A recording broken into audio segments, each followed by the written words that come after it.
Hi. During 1986, I had a personal healing journey that started me understanding that buried emotions people had, anger, grief, sadness, um, fears that they had suppressed, played a major role in the development of their physical health problems. And because I have a very big desire to help people, I began to start working with what I call emotional healing. And the journey that I took in starting to work with people to help them connect with the feelings that they had buried and understand what those feelings were trying to say had an unexpected side effect, because it also became a journey for me, a journey of self-discovery.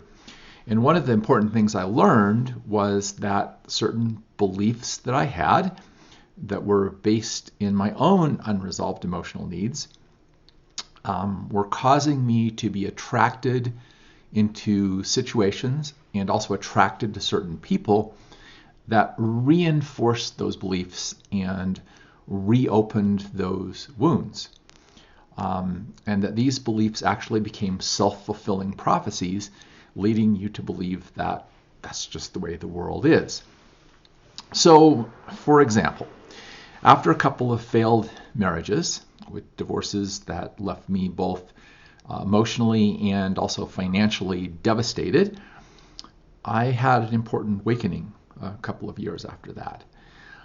I realized that all through my childhood, I had really craved both affection and approval from my parents, but particularly from my mother.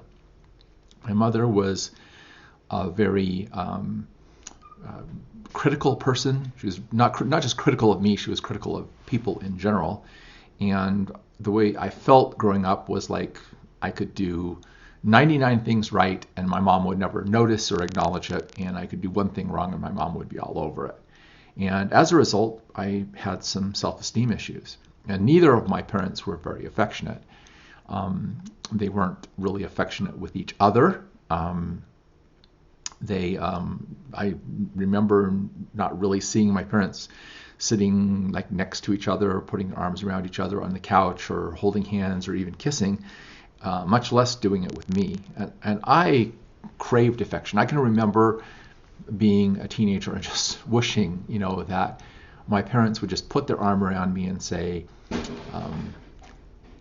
we love you, you're a good son, we appreciate you, and so forth. But the fact is that the way I felt was that no matter how hard I tried to be a good son, I was never good enough to please either of my parents, or to earn their trust.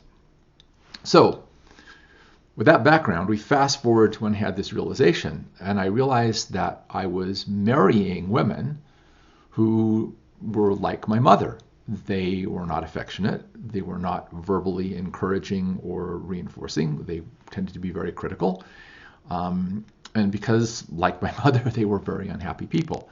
And like the fact that I, as a child, tried very hard to please my mother because I was trying to make myself worthy of her affection and worthy of her approval, I was doing the same thing with my wives.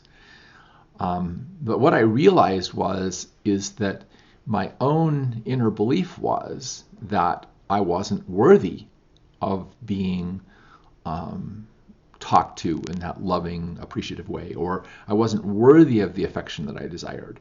And so I was trying to prove that I was worthy of it. So I was attracted to people who basically fulfilled my inner belief that I'm not worthy of love and affection, and whose critical nature was, causing me to try to work very hard to prove I was worthy of having these things. When in reality, the fact that I didn't actually believe I was worthy of them was what was actually causing me to be attracted to these people. So I had a great awakening at that point. I immediately, any pain or whatever associated with the beliefs I had about those marriages went away. You might say I forgave my ex-spouses, but more accurately, it would be to say I realized there was nothing to forgive, because it was not their fault that they were the way they were. It was my inner choice, my inner belief that caused me to be with them, to live out my self-fulfilling prophecy, to live out what I believed inside I was worthy of. Therefore, the problem was not a problem of me having to change them. It was a problem of me having to change myself.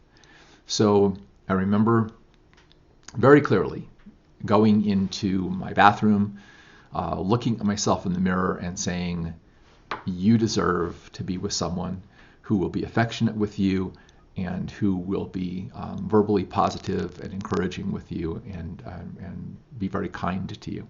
And I burst into tears. And because I knew inside I didn't really believe that was true. So I set to work on that. So it's been a little over a decade since I did that. And also about 30 years since I started doing emotional healing work. And even though I'm still single, my relationships with women have improved greatly. In fact, my relationships with people in general have improved greatly, because I have realized that my relationships are vehicles for helping me to see what I believe about myself and to understand my own emotions. So when emotional conflicts arise in a relationship, I don't see it as the other person's problem, the other person's fault. I see it as, where is this coming from? Why is this emotion arising in me? What in me is unresolved that's causing this relationship to bring that up? And I've worked on myself instead of working on trying to change the people around me. And what's wonderful about this is I've realized that I am responsible for my emotions. And when I'm responsible for something, I have the power to fix it. When I blame someone, then I'm saying they have to fix it. And since I don't have control over someone else, then I have created myself as a victim, a helpless person that requires someone else to fix it for me. But by realizing that these emotions are arising from me and my beliefs and so forth, I'm able to actually go in and work on those beliefs and change what's inside of me, which interestingly enough changes what's outside of me, which can include sometimes the other person decides they don't want to be in a relationship with me anymore because I no longer mirror the woundedness that they were attracted to in the first place. So this is just one of the many things I've learned in emotional healing work, and it's why and one of the many reasons why I'm passionate about sharing this work with others. Now, in the emotional anatomy course in my certified emotional healing coach program, I specifically address these inner beliefs and these inner things that we believe, how to identify them, how to recognize them, and how to work through them, so that you can use these tools to help change what's inside of you, which changes the kinds of people and situations you're attracted to, because you're changing your inner beliefs about what you are worthy of.